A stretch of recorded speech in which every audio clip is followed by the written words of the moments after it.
Oh my gosh, hello, class of 2026! Thank you so much, Amelia, where are you? For your kind words. Thank you, thank you, thank you. And that applause, I really am just giving that back to you. This is your day to be celebrated, but thank you for my warm welcome.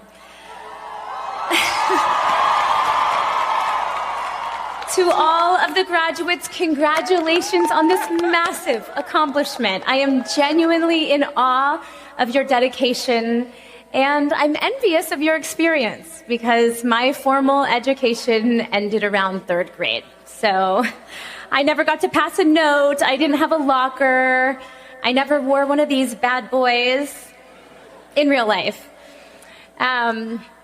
But I have to just say that I respect all that you have achieved so much, and this day is truly just for you.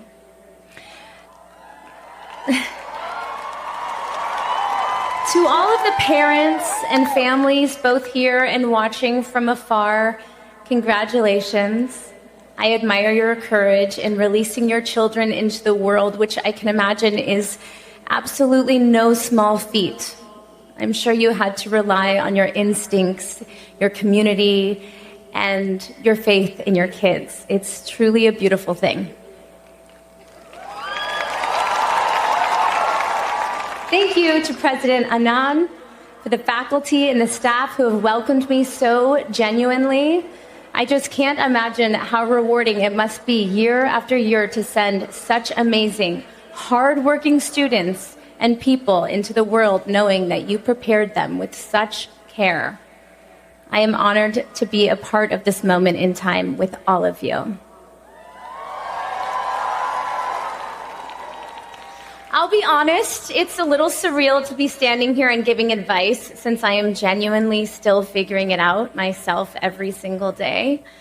But in a way, it kind of makes sense because at Northeastern University, you believe experience isn't a substitute for education. It is the education.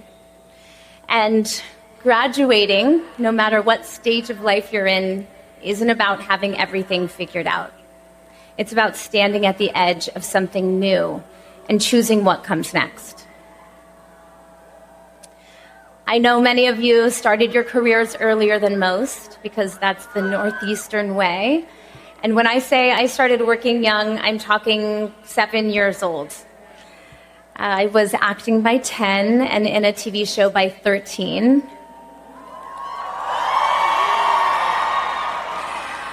When the doors start opening, it's very easy to think the right answer is always yes.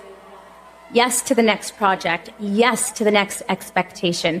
Yes to saying yes. For years, I said yes to almost everything because I thought that's what you were supposed to do when you were lucky enough to have opportunities. You take them, all of them. When someone would ask me, what's next? What's next? What are you doing next? I felt like a failure if I didn't have the answer, so I made sure that I always had the answer. But somewhere along the way, probably when I was on set for a commercial or an appearance that I probably cringe at now, I realized just because something is a good opportunity or a good paycheck, it doesn't mean it's right.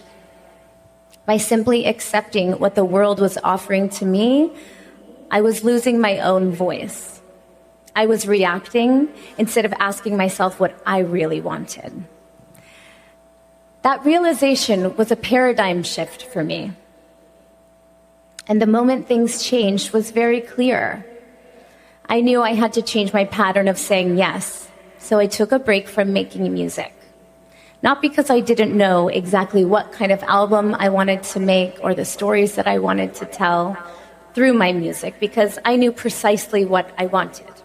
But I somehow knew that I couldn't authentically make it yet. So I made a choice, and I took a step back. I pivoted. I rebuilt myself. I refilled my tank.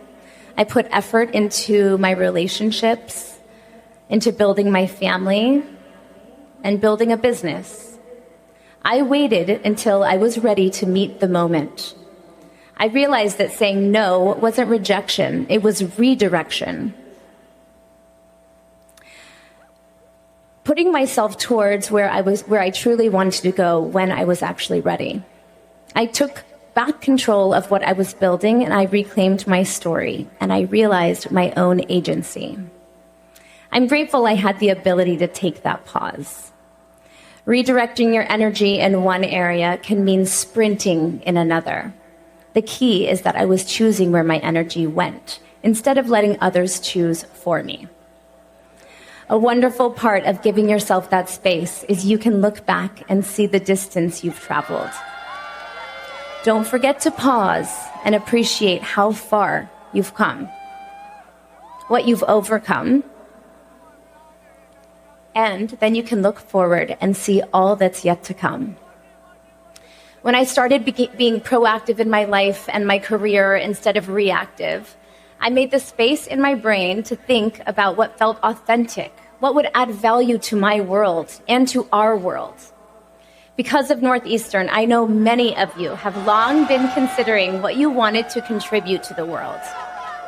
You have already been out there honing your skills on NASA training floors and fishing docks in Maine, at Fortune 500 companies and scrappy startups of your own, even climbing Mount Everest, you crazy kids.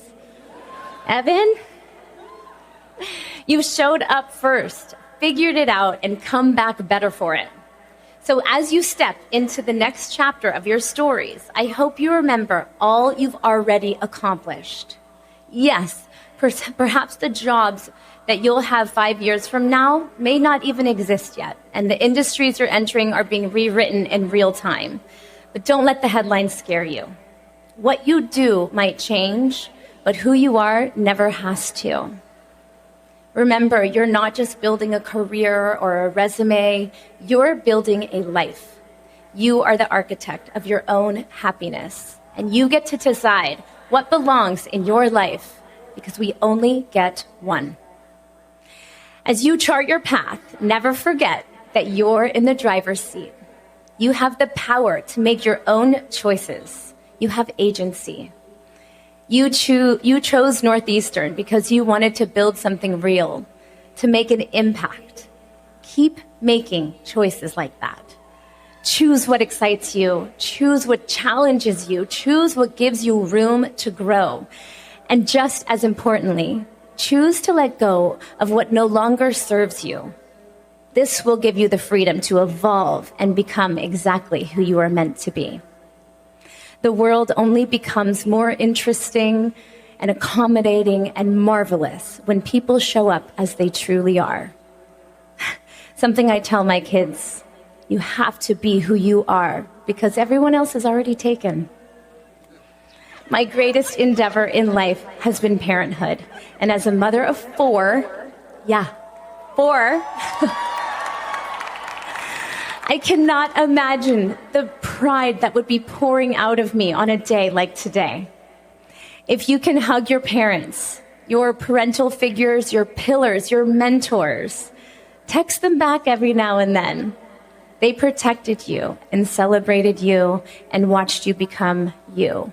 You are their success.